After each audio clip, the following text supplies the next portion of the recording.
외계인과 UFO는 인간에겐 신비한 존재로 여겨져 왔으며 항상 주목받는 이슈였습니다. 인간이 만든 스텔스나 초음속, 광속의 첨단 비행기라 해도 외계인의 UFO와는 비교할 바가 못 됩니다. 금세 나타났다가 사라지는 UFO의 공간이동 기술은 사람의 인식을 초월합니다. 외계인에 대한 비밀 정보들이 조금씩 공개되면서 외계인의 과학 기술은 인간의 기술보다 훨씬 앞섰고 어찌 보면 인간의 과학 기술은 외계인의 통제하에 있다고 볼 수 있습니다.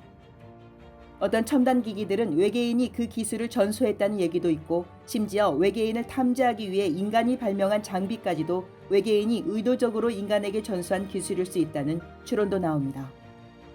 한편 팬데믹 이후 지구에 외계인 출범이 부쩍 늘어났다는 보도가 잇따르고 있습니다. 사람들은 외계인이 지구에 찾아오는 과정에서 발견된 거라고 생각하겠지만 과학자들은 이미 일부 외계인이 지구에 정착해 인간과 생활하고 있고 외부 외계인과 소통하며 어떤 활동들을 하고 있다고 봅니다. 다시 말해 일부 외계인이 선진 기술을 이용해 인간의 몸을 빌려 지구에서 인간과 함께 살고 있다는 얘긴데 이것은 결코 농담이 아닙니다. 많은 서방 정부가 이와 관련된 정보를 가지고 있으며 국가 기밀로 관리하고 있습니다. 미국 뉴스 오브 더 월드 매체에 따르면 UFO에 관한 최고 연구자로 알려진 제임스 맥도널드 박사는 미국에 500만 명의 외계인이 살고 있다고 했습니다. 지난 수십 년 동안 지구인과 외계인을 연구한 맥도널드 박사는 지구인과 외계인 간의 결혼 사례를 1000건 이상 발견했는데 이들은 결혼을 했지만 모두 자녀가 없다고 합니다. 이들 중에는 상대가 외계인인지 모르고 결혼한 경우도 있습니다. 박사는 외계인이 지구에 와서 살고 있는 이유에 대해서도 조사했는데 그 중에 어쩔 수 없이 자신의 정체를 밝힌 외계인도 있습니다.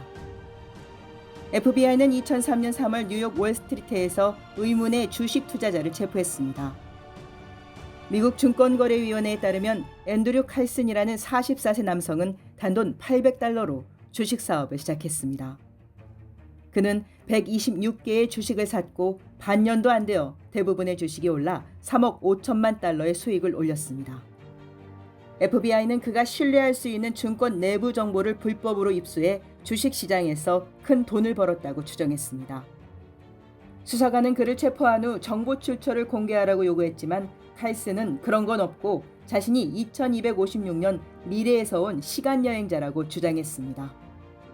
그가 주식에서 거액을 벌게 된 이유가 21세기 초 미국 주식시장의 흐름을 잘 알고 있었기 때문이라고 했습니다. 흥미롭게도 지금까지 FBI는 칼슨의 존재에 대한 어떠한 기록도 찾지 못한 채 그는 사라졌습니다. 본래 수련의 높은 경지에 도달한 사람만이 공능, 즉 초능력을 가질 수 있고 일반적인 사람은 공능이 없습니다. 그러나 지금 많은 이상한 일들이 나타나고 있는데 그건 지구에 정착한 외계인 때문인 것으로 추정됩니다. 미국 위스콘신주 라크로스 출신의 51세 남성 브래드 윌리엄스는 놀라운 슈퍼메모리 두뇌를 가진 것으로 보도됐습니다. 그는 자신의 전생을 말했는데 말한 지역에 가서 확인해 보니 정확하게 맞았으며 전생에 매일 일어났던 크고 작은 일까지 명확하게 기억할 수 있었습니다. 학계에선 윌리엄스처럼 슈퍼메모리 기억력을 가지고 있는 사람이 현재 전 세계에 단 3사람뿐이라고 말합니다. 수련자에 따르면 이것은 기억력 문제가 아니라 뇌가 통제되지 않는 영적 존재의 자유로운 상태라고 말합니다. 수련계나 종교에선 사람이 죽을 때 원신이 옷을 벗듯이 육신을 이탈해 떠난다고 보고 있습니다. 원신이 육신을 떠나면 두뇌는 자유로운 상태가 되는데 과거 일생까지 구체적 사항을 보게 됩니다. 대부분 죽음 직전까지 갔거나 임사체험을 한 사람들은 똑같이 이런 얘기를 하고 있습니다. 외계인은 인간의 육신이 없기 때문에 두뇌가 더 개방되어 있어서 첨단 기기를 만들 수 있다는 겁니다. 그렇다면 외계인들은 왜 지구에 접근하려 하고 또 일부는 지구에 거주하고 있는 걸까요? 그들의 목적은 무엇일까요? 외계인은 고도로 발달한 기술 덕분에 조만간 인간과 우주의 대변화가 있을 것이며 지구가 그 변화의 중심이 될 것이란 사실을 미리 보았을 수 있습니다. 지금 많은 과학자나 예언가들도 우주의 대격변을 말하고 있으며 지구의 많은 재난, 질병, 사건, 사고가 그러한 예고라고 합니다. 외계인들은 지구가 대격변을 거치는 과정에서 좋은 생명은 남게 되고 나쁜 생명은 제거되는 대정화의 과정을 거친다는 것도 알았습니다.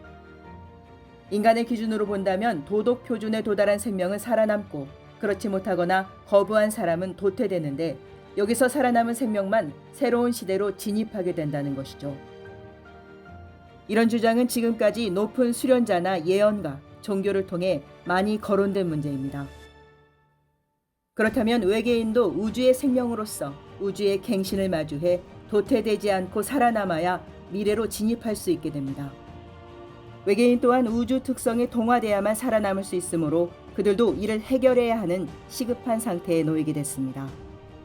외계인들은 오랜 시간 지구의 인간을 지켜보고 연구해 왔는데 인간 세계는 좋은 일을 하면 덕이 쌓이고 나쁜 일을 하면 업력이 쌓이는 것을 깨달았으며 인간의 모든 관계는 업력과 덕의 정도에 따라 생명의 미래가 결정된다는 사실을 알았습니다.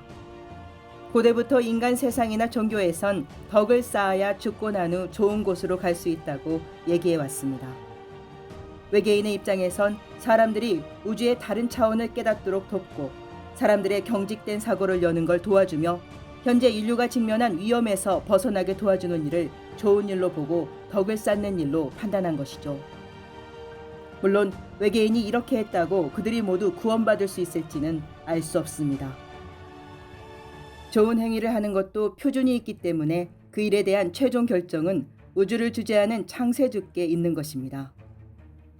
모든 생명은 과거에 저지른 업력을 빨리 씻고 새로운 우주에 진입할 수 있는 자격이 되어 구원받을 수 있도록 노력하는 게 가장 중요합니다.